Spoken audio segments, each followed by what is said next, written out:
Ladies and gentlemen, it is the one and the only SIR HALE speaks in the building.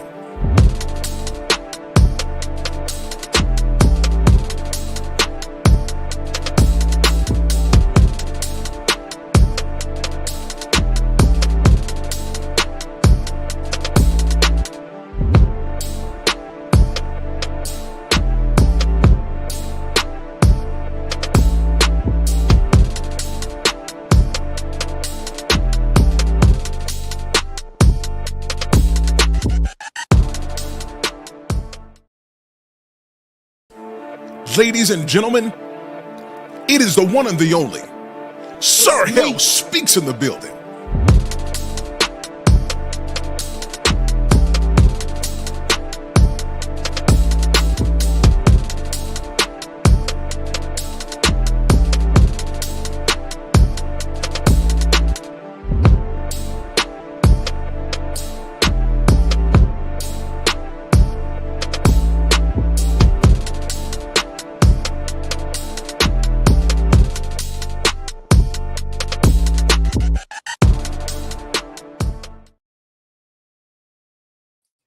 Good evening, everybody. What's going on? It's good to see everybody tonight. I'm really glad that you guys have joined in tonight. We're going to have a good show. It's been a little bit of time, but before we get started, let me know if we're coming through loudly and clearly. I want to make sure that we have a quality stream and that there are no interruptions. So how are we coming through? I've shared this on 4 different of my pages. So you should see this on the SIR HALE Speaks on YouTube, on Facebook. And then there are a couple of other channels that this has been shared to as well. So you guys do me a favor, chime in, tune in, let me know where you guys are watching from, what platform. We've got some really great news today that I'm super excited about on our Facebook page. I want to say last week we were somewhere around the 500-600 followers, and as of maybe an hour ago, I think we're over 4,000, and this has just been within a week. So a shout out, much love to everybody who has supported us on Facebook. Our YouTube platform had grown some years ago, but now our Facebook platform is starting to get some traffic as well. So much love to everybody. So if you're watching this tonight, just comment me and let me know if you're watching from Facebook or from YouTube. I kind of want to gauge where our audience is coming from as I work to build up our platforms.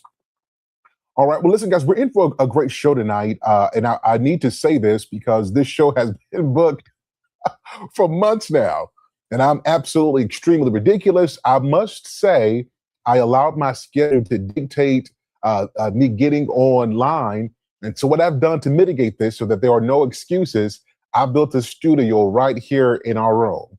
So there was no excuses. I don't have any reason why I can't get up and go to the office. I can't say my schedule is too hectic. I have eliminated that excuse so we can give you guys a fantastic show. Now, let me know if we're coming through loudly and clearly. I want to make sure that we're good. It's a fantastic Friday evening, and I'm really glad that each of you guys are here. So we're gonna have a really good show tonight. So we're gonna start with the premise that I said some time ago, and that is. Do our relationships tell on us? That's the premise of what we're talking about tonight. We're going to really deal with this.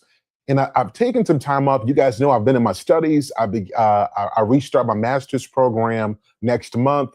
So we've been really, we had several arguments about what are your qualifications, what are your credentials, what are your level of studies. And that prompted me to mitigate that excuse, to really focus on being educated so that we're not just going around shoving our opinions down people's throats, but that the perspective we've sat with it long enough for it at least to be valid, right? So we've done that. And so I'm going to present this to you based on the years that I've been coaching, the years in ministry, my research, from a psychological perspective. Now, tonight, let's make this abundantly clear. We're not giving any clinical advice. We're not giving any clinical diagnosis. This is not a substitute for therapy. This is just me sharing my thoughts based on my Bachelor of Science in Psychology, based on my years of study, and just the amount of coaching that I've done. We're going to really dive into this. And if you're listening to this, then you'll probably find that some of this stuff is just normal life information. So it doesn't have to be anything sophisticated or scholastic. It just, you see this in your everyday life. So we're going to deal with this tonight, but our fundamental, the premise tonight is based on this question: do our relationships tell on us? So those of you who are watching tonight, do me a favor, just chime in, and I want you to answer that question: do our relationships tell on us? Do our relationships tell on us? That's what we're going to work from tonight. And to get into this, I'm going to share a clip of a video of a young lady who said something that I think was provocative. Her information is going to be in the TikTok. Please go find her, follow her on there. Let her know that you saw this on SIR HALE Speaks. If this is your first time seeing it, I want to give her credit because she shared a thought that I agree with. Now, I will say this: if there is some suggestive language in this, I want to apologize in advance. But this is for the sake of this conversation, I think this is going to be good for us. So let's take a listen. She says something that I think warrants discussion. Let's take a listen to what she has to say. Broken somebody really is. Start loving them. I'm serious. That's the quick. You want to know how broken somebody really is? Start loving them. I'm serious. That's the quickest way to see what's going on inside of a person. Because healthy people don't just give love, they know how to receive it too. Now, all of you, you've heard that, right? You heard what she said. I'm going to rewind it one time again. I'm going to rewind this really quickly because I want the top three I want drugs to make this clear what she You want to said. know how broken somebody really is? Start loving them. I'm serious. That's the quickest way to see what's going on inside of a person. Because healthy people don't just give love, they know how to receive it too. But when somebody is still carrying around unhealed wounds, your love will expose them. Now let's deal with that.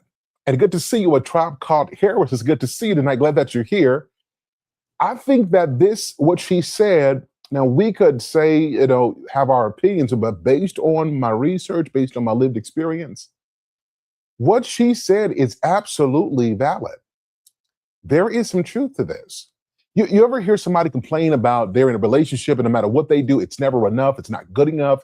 They can love, they can be there to support, and the person has an issue with receiving that love. Well, there is some truth to that. Think about the example here. A woman can have a great man who loves her, cares about her, and she'll kind of treat that guy with a cold shoulder, kind of treat him as if, he is just waiting on him to make a fault so that she can validate the insecurities that she's already had about the relationship. And then once he does something that mimics that, then it's like, see, I knew it was going to be bad. The same is true in the reverse. Men can have a beautiful woman who is brilliant, who actually cares about him.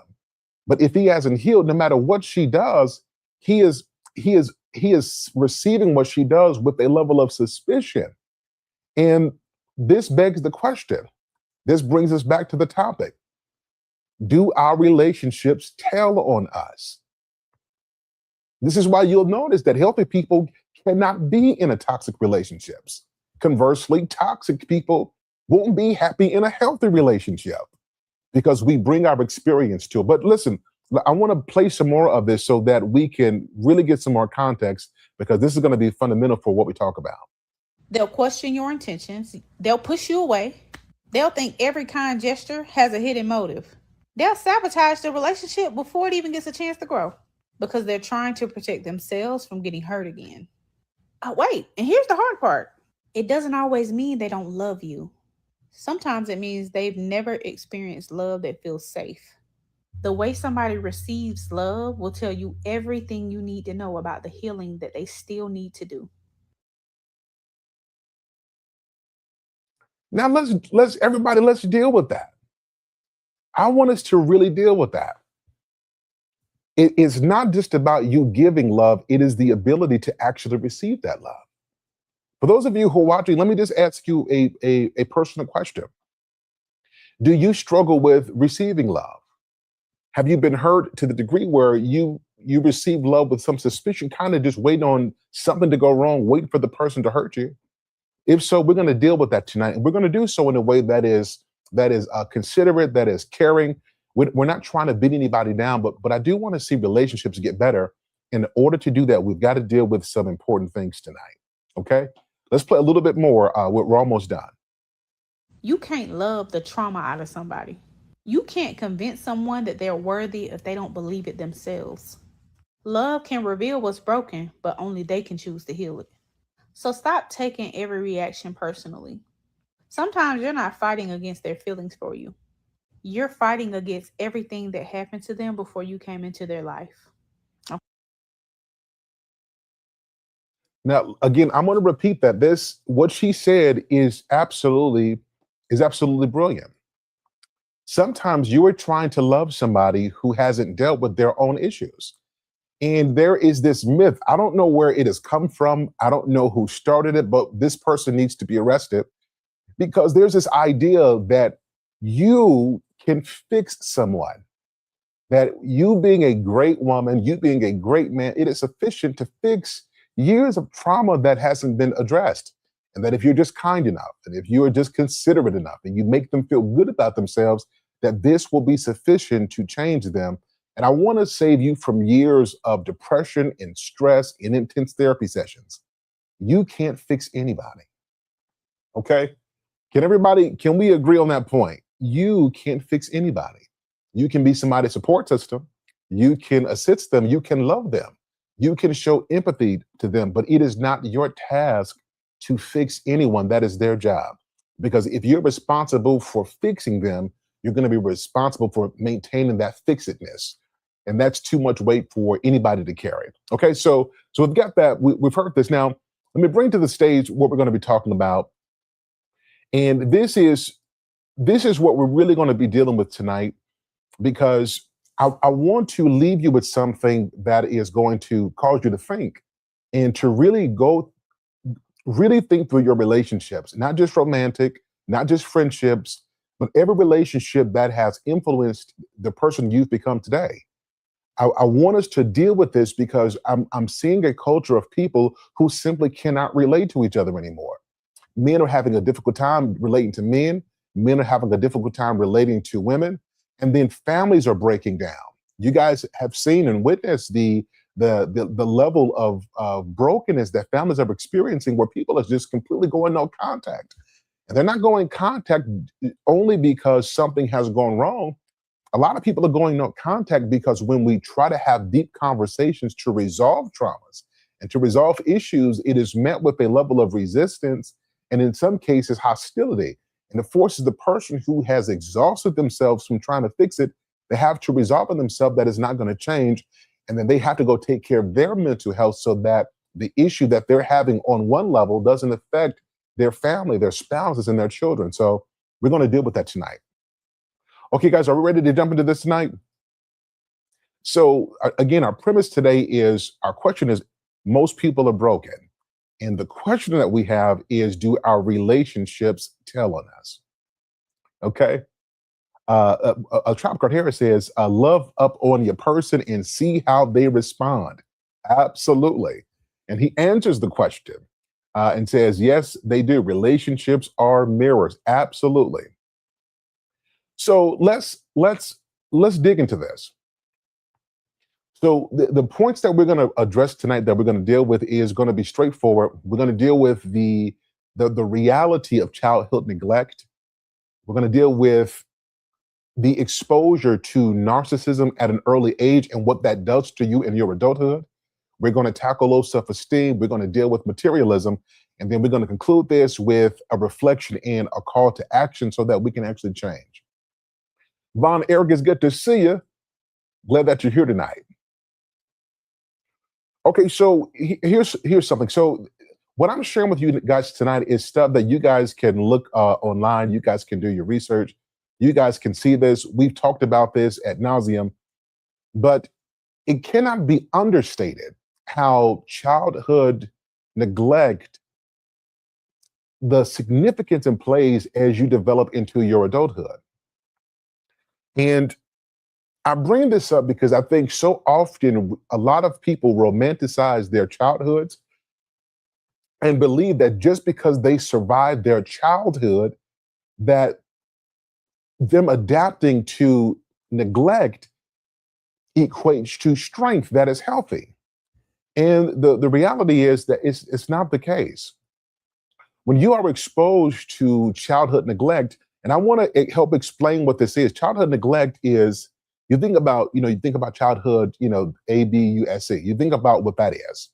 So think about, the caretakers, parents completely using, whether this is verbal or physical, strength to inflict hurt on the child. Think about that's what that is.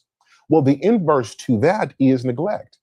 So this means that what a child actually needed to thrive, not just survive, the emotional support, the encouragement, the discipline, the things that they needed to actually develop a strong foundation for who they are as an individual was neglected. And so because of that neglect, that child is forced to find some type of supplement, often unhealthy, as a way to cope with what they are not receiving in life. Now, think about it this way, something very simple. If you are somebody who grew up with a refrigerator full of food that is healthy and good, and you were cultured to eat that, then you understand, to eat healthy. Somebody who does not come from that, where they did not necessarily have a refrigerator full of food, will find different things to just satisfy that hunger. And oftentimes those things are unhealthy. Well, as it is in the natural, so it is emotionally and spiritually.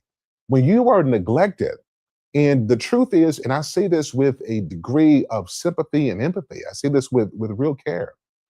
A lot of the parents that raise children, particularly millennials and Gen X, a lot of parents were ill-equipped to raise thriving children, because many of the parents who had children either did so on accident or had children without resolving the inner turmoil and issues and trauma they went through. And there was a belief that as long as the child was fed, the child had a roof over their head, and the child did not pass away, then that this means that the child was successfully raised. And this is not a slight to anybody. This is just a reality of the facts, that a child who survives does not mean that they're in a position to thrive. Now, can we agree to that point? And again, I don't want to spend tonight, I don't want to berate anybody, because a lot of people really didn't know better. And in my coaching, in the ministry and in speaking, I'm starting to hear stories come out that a lot of people were really raising their children based on how they were raised. So if they were talked to real strong, and they were talked to aggressively and put down as a way to build their strength, and they survived it, and if they have some level of success, if they got a good job, if they they got a good position, if they become successful, then success now becomes the justification for perpetuating those negative behaviors, because if I survived this negativity and became successful, well, then it must be good. And that is so far from the truth. Okay, guys, are we with me tonight on this one?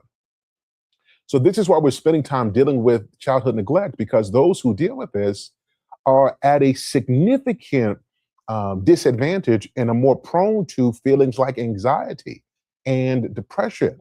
The way that they attach to people is impacted, because their upbringing, that neglect, creates an imbalance in how they adapt and adjust to their adulthood, and particularly in relationships as they get older, right? So a lot of us, we see the explosion. Just look at the statistics, look at the psychological research. And one of the things you will see is the explosion in anxiety. You will see an explosion in depression.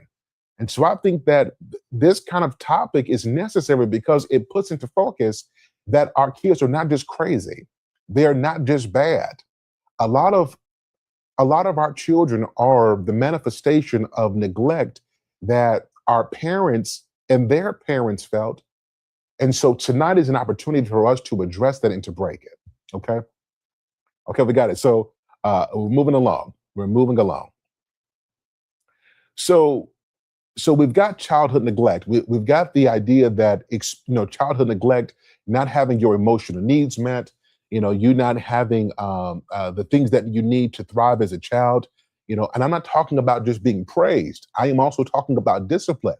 You having a healthy sense of a foundation. You knowing that you have people who love you, and that every mistake you make is not a life-altering, love-shifting mistake, that it's okay, you make a mistake and you learn from it, and that your worth is not tied to you getting everything perfectly correct, right? So kids who don't have that neglect end up looking and seeking validation from every place. Now just think about this. Lady Hale, good to see you. Like, just really think about what I'm saying. Think about over the last 25, 30 years, just think about everything that has shifted. We've got busier in terms of work. We've got busier in terms of trying to be successful. And there is an unparented generation that we see. We see a deep unparented generation. And think about how at the apex of children not being parented, because now we've got, the cost of living is going up.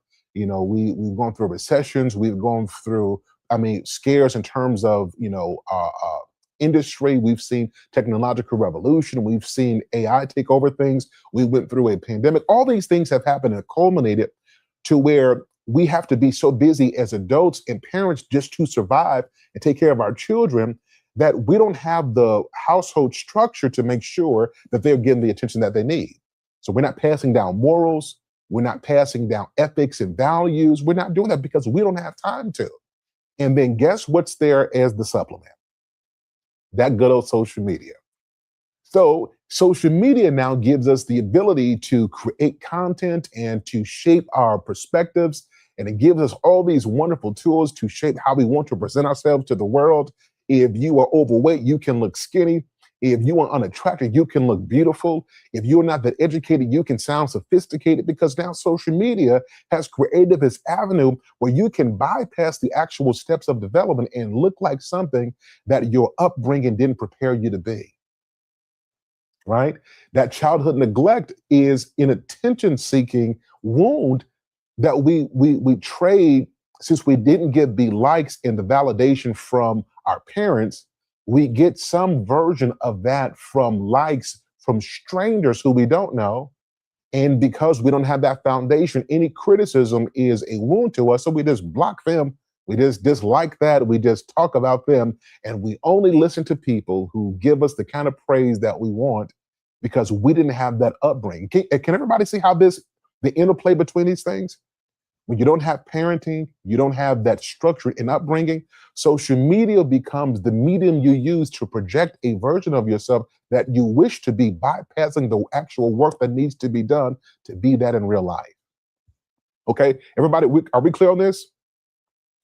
So now we're at this place where we've gone through childhood neglect. Now let's add a layer to this, because we are in the generation where narcissism is the premier psychological issue that maybe it is, I won't say that it's the dominant one, but it's probably the most talked about one.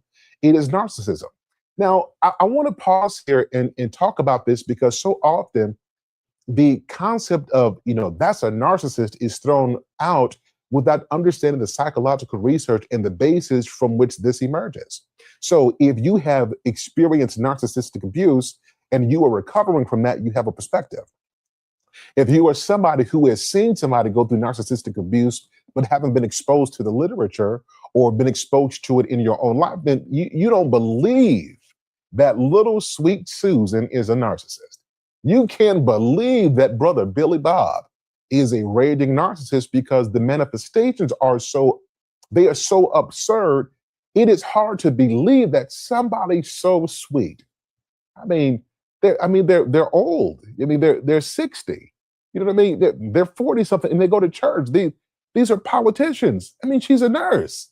They present well to the community. They seem loving. There is no way that somebody who presents well can actually be a narcissist. And that's really what makes victims of narcissistic abuse feel like they're going crazy, because their reality is marked by somebody or some people who present to the public what they are not in real life. So public persona, it's different than private persona. To the outside world, these are just loving people. In the inside world, they are destroying those, because a narcissist is not focused on empathizing. They're not focused on loving. They're not focused on developing, because a narcissist needs to be the center of attention. The narcissist needs to have all eyes on them, and they need narcissistic supplies. And this ties into adults. Some people were raised by narcissists. I need everybody to understand this because there are a lot of people who feel overwhelmed and who feel alone because when they try to tell people they care about, particularly relatives or close friends of the actual narcissists, the people may listen to them, but they'll start to be apologists for the narcissist. And they'll start trying to make the child who experienced the narcissistic abuse, they'll try to get them to understand why the person is narcissistic and give them grace. And the person who is dealing with the grief and the trauma of it all is now forced to put their issues to the side to placate and to understand the person who was inflicting the damage. And so we often talk about, that's a narcissist there, but there are two things that can happen. If you are being raised by a narcissist, two things can happen. Either it can shape that narcissistic behavior in you, whether or not you are clinically diagnosed with NPD, or you develop those narcissistic habits. That's the first thing that could happen. Your exposure to narcissistic behaviors can create a template for how you act based on what you saw. That's one thing. But the other thing that's not talked about as much is that when you're exposed to narcissism, whether this is your father or your mother or some caretaker that has influence on you, it can set you up to attract and to entertain narcissists later in your life. Guys, this is big stuff here. Guys, this is big stuff here.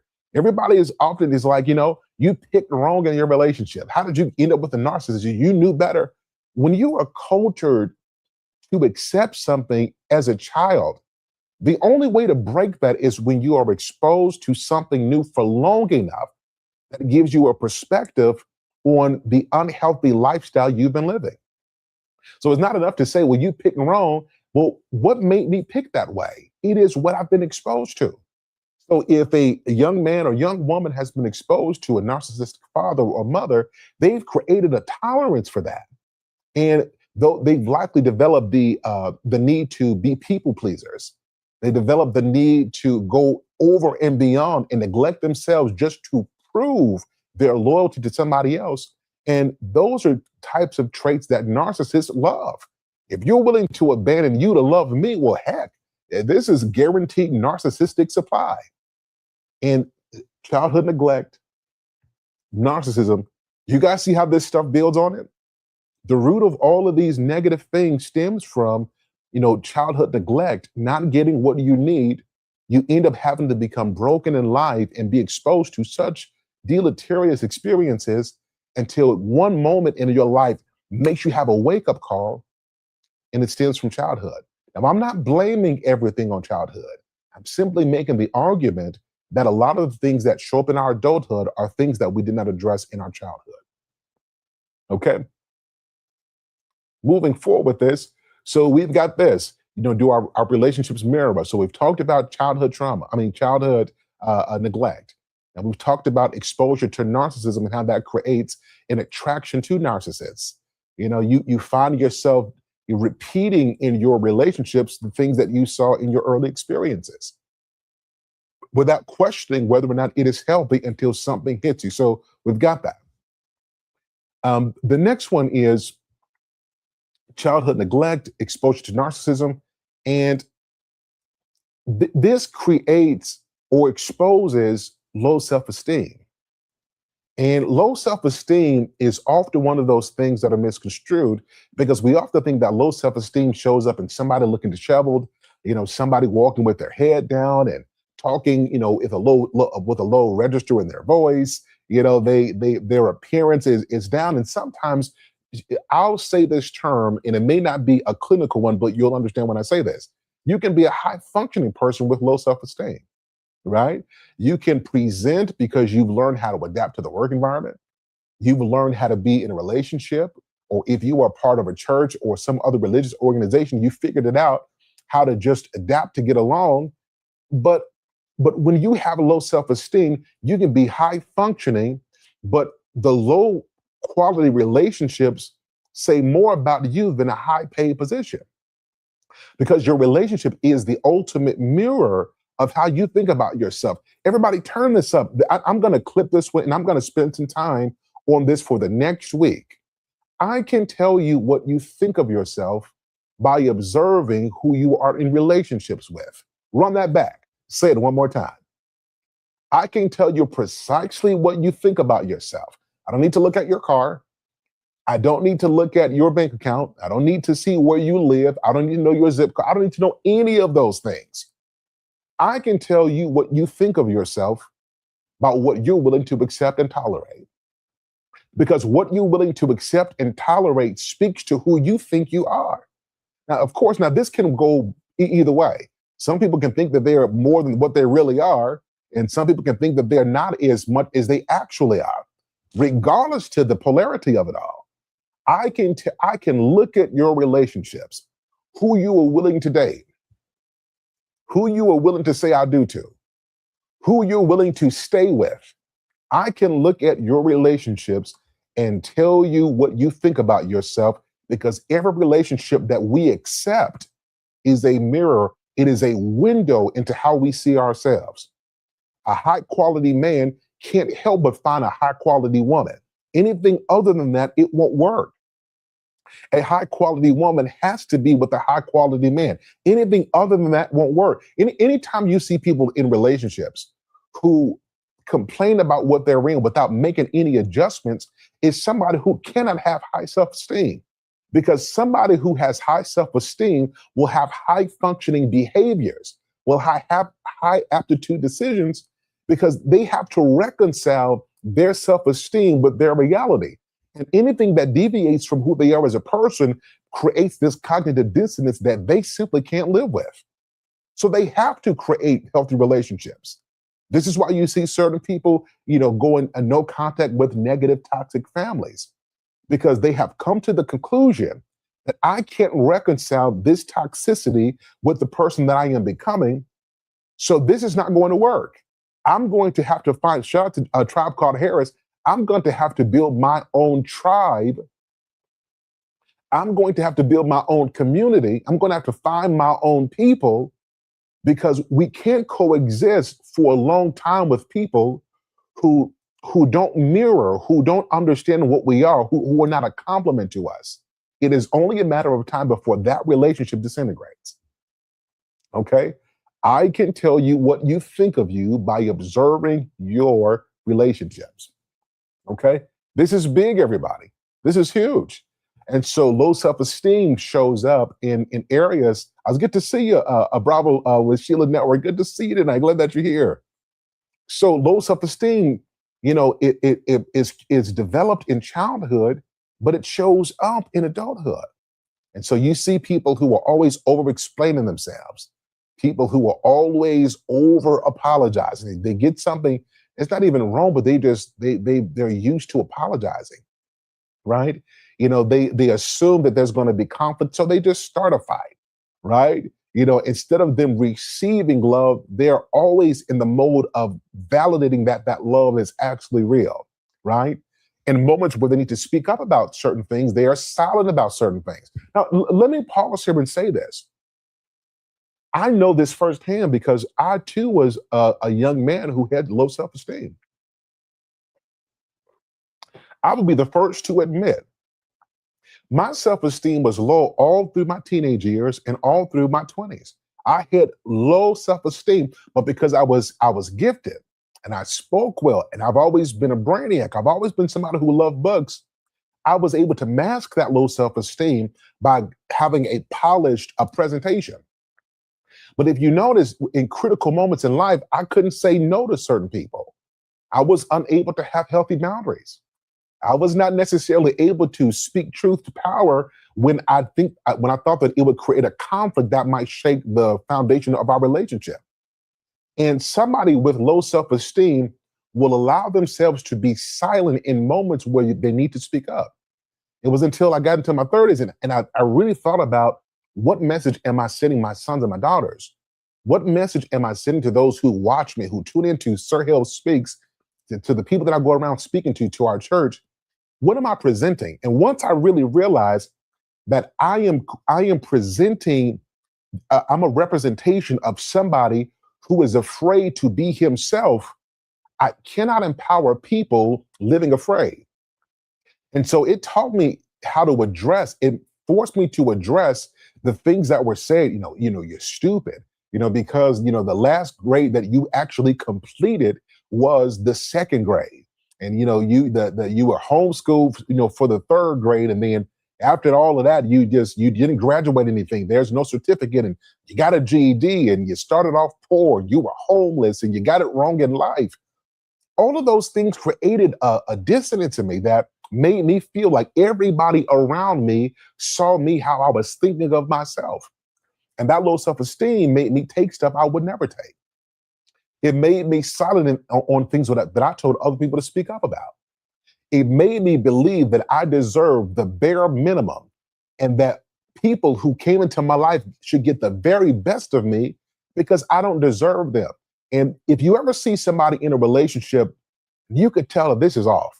Like, this is imbalanced. This don't even make sense what's going on now. Oftentimes people are trapped in current relationships because they made commitments when they had low self-esteem. You can look at this in business. You can look at this in friendships. You can look at this in marriage and romantic relationships. Oftentimes people with low self-esteem attach too soon because they don't think that they are worthy or deserving or that they are capable of attracting something quality. Because again, I can tell you what you think of yourself. Somebody finish that for me.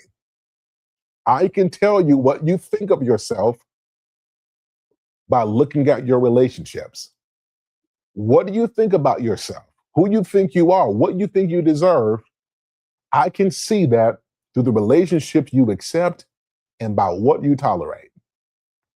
Okay? Are y'all with me tonight? I see 8 of you watching. Are you guys with me? So let's move on. So we got this. So we see low self-esteem. Now we got childhood neglect. We've got exposure to narcissism.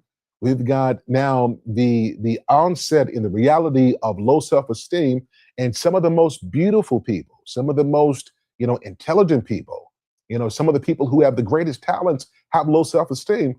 And I think this is why it is important for podcasts like this and for A Tribe Called Harris and Bravo with Sheila and so many other great content creators. It is necessary to listen to people who can take the reality of your situation and then give you some steps on how to overcome that.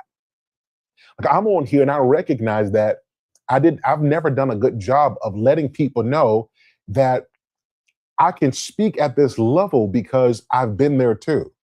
I know what it's like to have low self-esteem and nobody really knows about it. Until they start observing, why is he accepting that? Or why is she doing that? And people who understand that are able to notice that this is high functioning low self-esteem. Now I'm going to write that down. I think I'm going to write something on that one. High functioning low self-esteem. All right, let's move on, guys. The next one is, so we got childhood trauma, we got exposure to narcissism, we have low self-esteem. And so now we have a generation of people who, because they don't have that foundation, their core is undeveloped or underdeveloped. There is no healthy sense of self. Their relationships have failed in many different areas. And so we're failing at relationships. So now let's just focus on acquiring materialistic things. Let's focus on the nice bags, on the nice rings. Let's focus on, aesthetics. Let's focus on having the nicest hair. Let's focus on the acquisition of material things. I'm going to show you guys my pictures when I'm on vacation. You guys are going to see my lavish life. I'm never going to show you that it's not really like that. You don't need to know that. I'm going to show y'all my highlights. Look at my Insta stories. Look at my reels. I'm going to show you the best part of my life, and I'm going to show you things because I get a chance to create the illusion that I am this fixed, healthy, happy, successful person, because instead of me dealing with the things that matter to me, I mask what hurts by materialistic things. And the problem with this is we don't know when an epidemic is going to happen. The problem with that is you don't know, what's going to happen with what you have. You don't know what's going to happen with the market. And if you're defining yourself by things that depreciate and appreciate based on a number of factors, things that could change in an instant, and you don't have a healthy sense of self, a healthy nucleus from which your self-esteem emerges, there's only so much money can buy. You know what I mean? It's only so much your money can buy. It's only so many trips you can go on.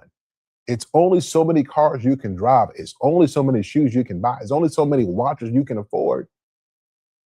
If you don't really deal with that thing, if you don't deal with childhood trauma, you don't deal with those issues, you will keep on buying stuff and have a closet full of things and still feel empty, right? You'll have a house full of stuff and still feel alone. You'll be driving and still not know what drives you, because dealing with internal turmoil cannot be cured by the acquisition of materialistic things. Okay? Okay, guys, so we got that? And I'm calling this out because we have created a materialistic culture. And just think about that. How many people are unwilling to date certain people because they can't provide a certain lifestyle for them? You know, people who are not willing to go on dates because it's not at the most grandest place. And we have, in many ways, lost our humanity and our ability for human connection. Like it used to be. Now, let me take you on a little journey. Man, when I was coming up, when I was a shorty, we didn't need nothing fancy to have a good time. How come when I was a kid, let us go to the park. Let us go to the park. You know, back at that time, you know, we can get on swings, we can get on the seesaw, we get on the merry-go-round. If you had a couple dollars, there was typically a candy store around. And if you were not close enough to a candy store back in those days, an ice cream truck used to go around. You heard the ice cream truck, you take you about 50 cents, maybe $1, and you can get you and your girl, get y'all a couple of ice cream, and y'all sitting around talking and having a good time. You know, you eat your popsicle, you eat your ice cream. Now y'all walking around the block, y'all playing hide and go seek. You guys are just having a good time. And we didn't need all of these extra things because we cared about each other as people. That kind of friendship, if you developed it as a child, I mean, you guys can go through the highs and lows of life, but you found a friend for life because they were not with you because of your stuff. They were with you because of the stuff you were made of. And whether or not you have those things, you can have a good time with a double stack, sharing some fries and get 2 straws and share a drink, because it wasn't about things, it was about each other. I think we've lost that. I don't know that people still go to parks. I don't even know. Come on, right, Mr. Heath? Look, a tropical hair just needed the basketball. Absolutely. You know, back in that day, now, Lady Hale, I don't want to. You know, this is when I was way before we was thought of. You know, you want to have a good time and show your girl. Y'all play 1-on-1. You know, let her get a shot up and just block it because she needs to know who the man is. You understand what I'm saying? And if she good and she crossed you, that might require some therapy. But you know, you have a good time. You play because it was about spending time with each other. And I think that so often we have lost that, the ability to just want to connect with somebody else. Why?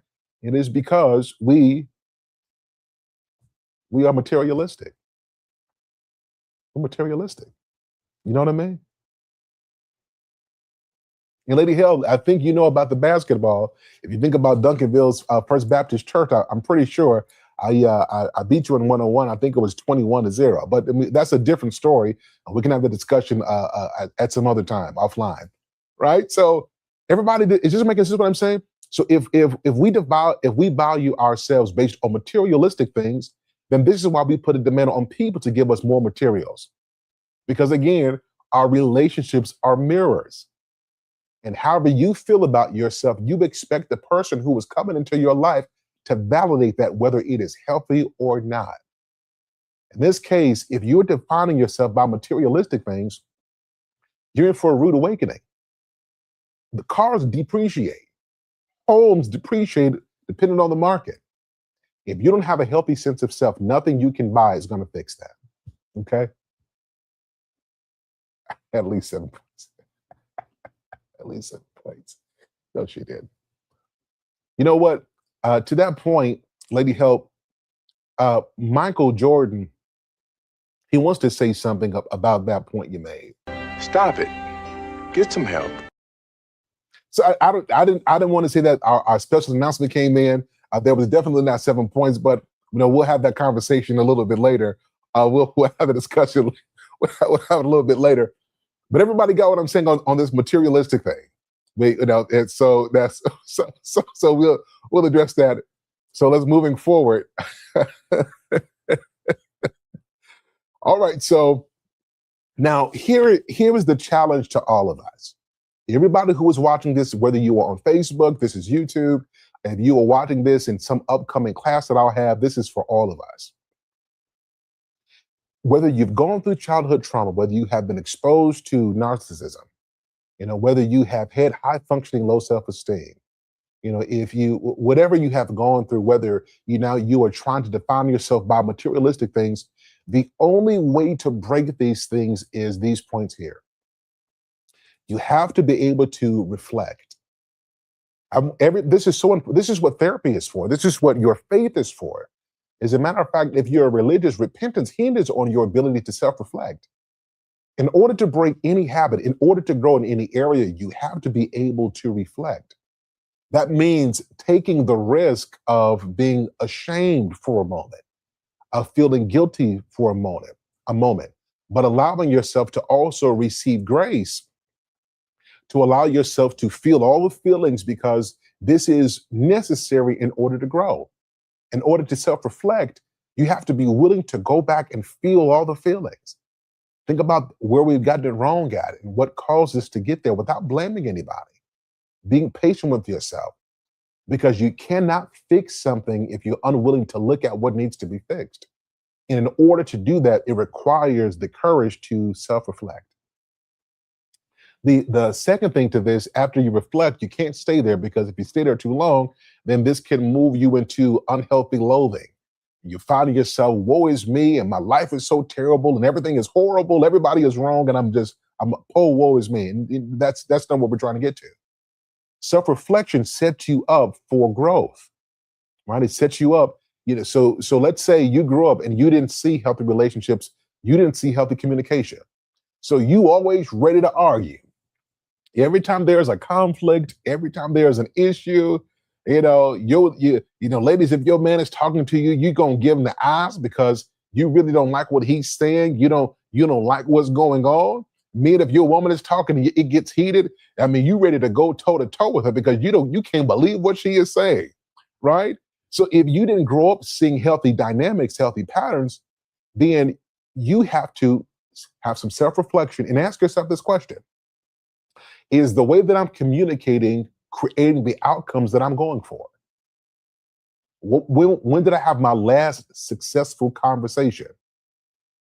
Does my conversations end in resolution, or does it further create arguments? All of those questions are part of self-reflection. And then once you have an answer to that, and hopefully you don't just rely on your own perspective, because sometimes we assess ourselves too high, but you talk to the people who are having those experiences with you. Once you have that information, once you've reflected, then you are ready to start growing. And so this might mean before you respond, you listen. This might mean you ask, for clarity. This might actually mean instead of you responding right away and waiting for your turn to speak, you take some time and you get clarity. You take a minute and you ingest it, and you listen and you practice listening to what is said without projecting meaning that might not be there. That's part of the growth mindset. And then, of course, after you have reflected, you have, you started on that growth journey, you have to have some milestones. You have to have something, because this is how we maintain accountability. It is, we knew, we've identified a problem, we've set a trajectory for growth, and now my spouse is going to be my accountability partner. So if I'm too reactionary, or if I'm too critical too quickly, we got a word, a special word that we use. And once I hear that word, that lets me know that I'm high conflict right now, or whatever that thing is. But we see what's going on here, guys. So it's, having a problem is one thing, but the question is, what are you doing about it? Right? So that is the focus there. And then the last piece here, and that answers the question, is, do our relationships telling us the answer to that is an emphatic Absolutely yes. Our relationships tell on us.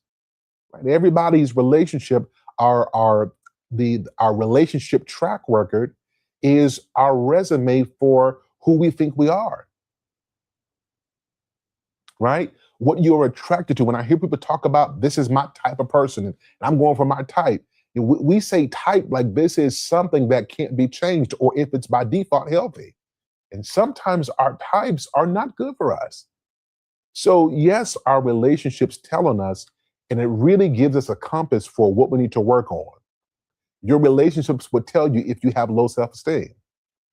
The way that you were in your relationships would tell you if you have an unhealthy attachment, behavior. It'll tell you if you are conflict oriented.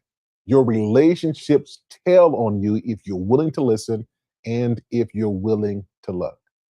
So here's our challenge for this week. I want you to pick a relationship,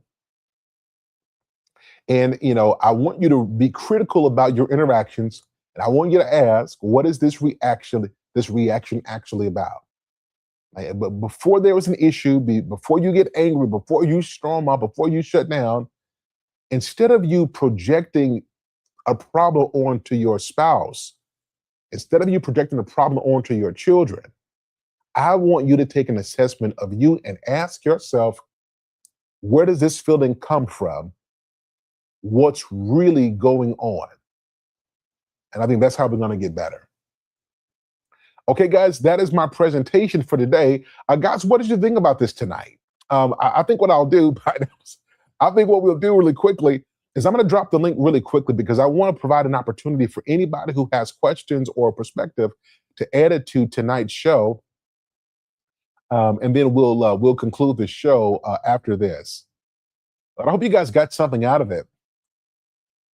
Hope you guys got something out of the show tonight. It has been a quite some time. I don't have my soundboard and all the other crazy things that I will have. But by the next show that I do, you guys will hear, some buzzes, some buzz and whistles, and you hear some more things. But guys, what's your thought about tonight's show? Did you agree or disagree? Did you have some perspective or questions? I'll drop the link in the chat, and I would love to hear from you. A shout out to A Tribe Called Harris. He says, promote conscious parenting and love and abundance because everything else is just he said, she said. Great show, bro. I appreciate it. Now, listen, it's been quite some time since I've done that, but I want to tell you how much I appreciate you. Super Chat.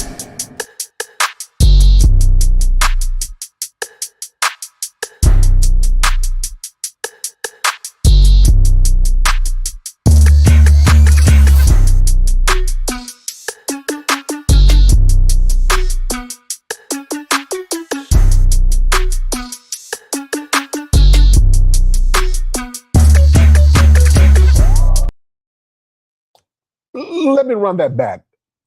That gives me heat to it. Super Chat.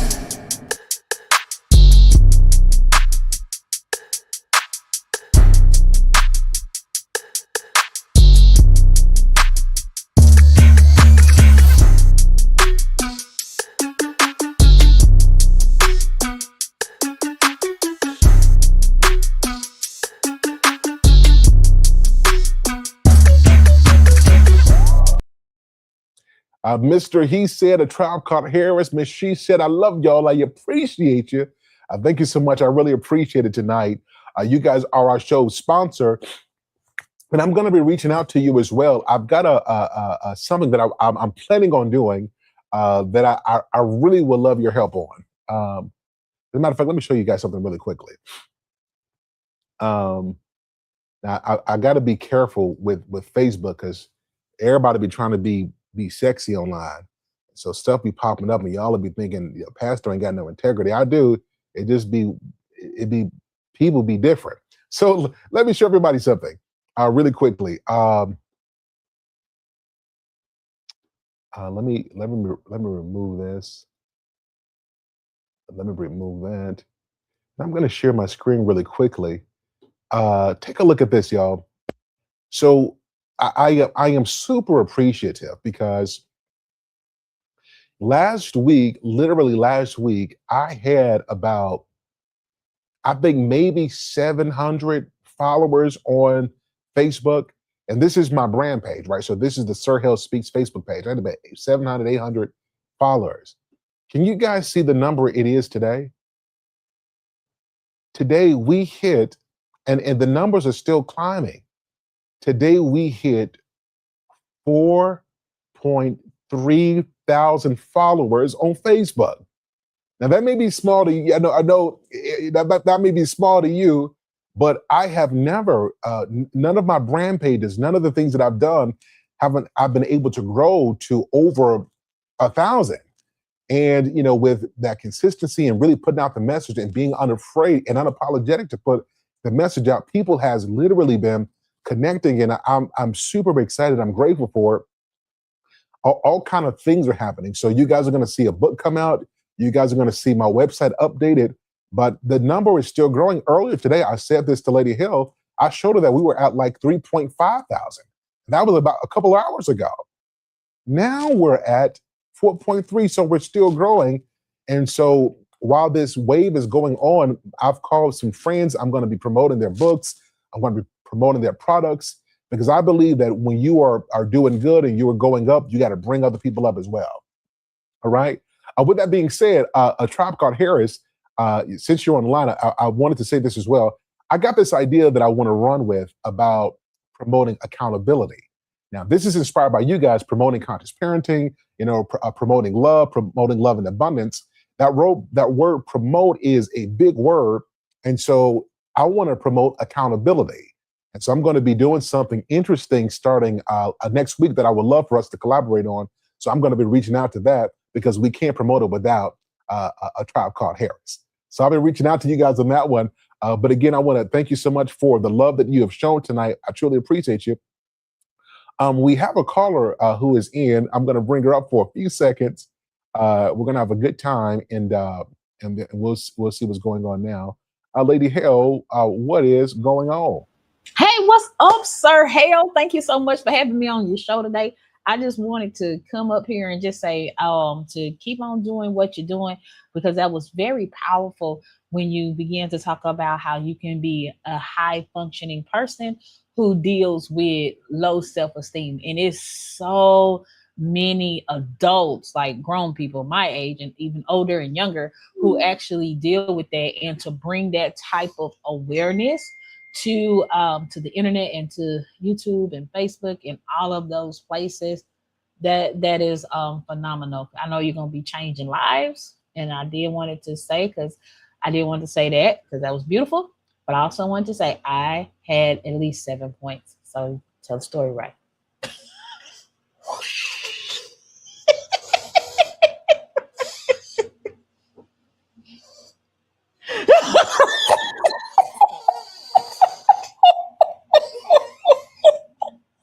Stop it. Get some help. Now, Chad, I want to apologize for you for what you just heard tonight. I don't know what's going on with Lady Hale. I'm going to do another PowerPoint presentation to address this, because this just ain't right. With that being said, everybody, I appreciate you. I love you. Thank you guys for joining the show tonight.